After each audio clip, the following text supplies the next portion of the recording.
Until 10 or 12 years ago, much of Eastern Europe was, to many of us, a mystery surrounded by an iron curtain. The changes that have occurred here since then have been pretty dramatic, but don't fall into the trap of thinking that it's just like home yet. Doing business here is still problematic. Take communications, for instance. It's the lifeblood of business, but it doesn't always run smoothly in Eastern Europe. The phone system is, to put it kindly, not in the best state of health. The waiting list to get a new phone installed in the Czech Republic is so long that it will take years to meet the demand. And if you're planning a business trip to Russia, rely on emails and faxes rather than the postal system, which is notoriously bad. Don't think that your Russian contacts have simply ignored your letters or chosen not to reply. They probably didn't get them in the first place. Eastern Europe may have embraced capitalism, but doing business here has its own hazards for the unwary. For example, most business people in Hungary feel that they've had more than their fair share of bureaucracy during the communist years, so now many of them have a natural aversion to issuing written memos, forms and applications. But don't fall into the trap of thinking that means they're disorganized. They've just trimmed down the paperwork. In the Czech Republic, they tend to be non-confrontational, especially in their business dealings, which is fine for them, but you could misinterpret their behavior and miss out on that big deal.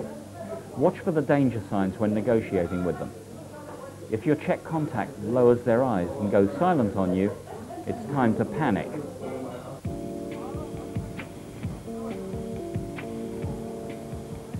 Of all Eastern European countries, Russia has probably undergone the most changes recently. The term New Russians has been used a lot in the West to describe those who have made their fortunes under Yeltsin and Putin.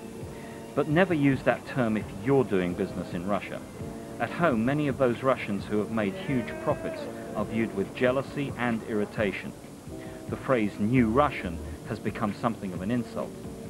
Use it to describe a business colleague or contact in Russia, and they'll not thank you.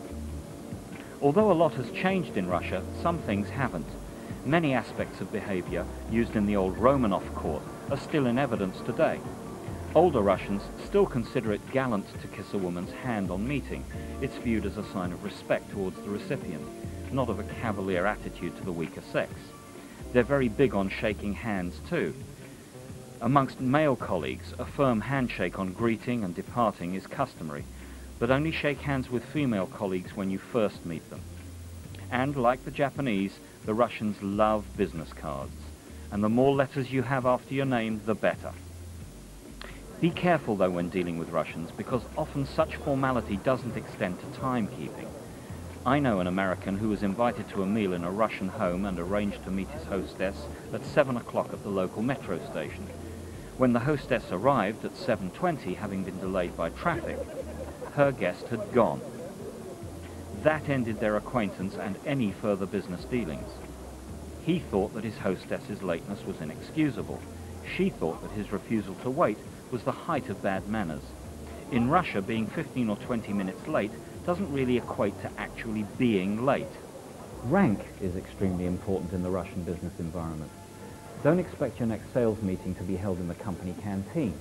It'll be held in the most senior person's office, and you'll be seated according to rank. If you're a junior member of staff, get used to lukewarm tea.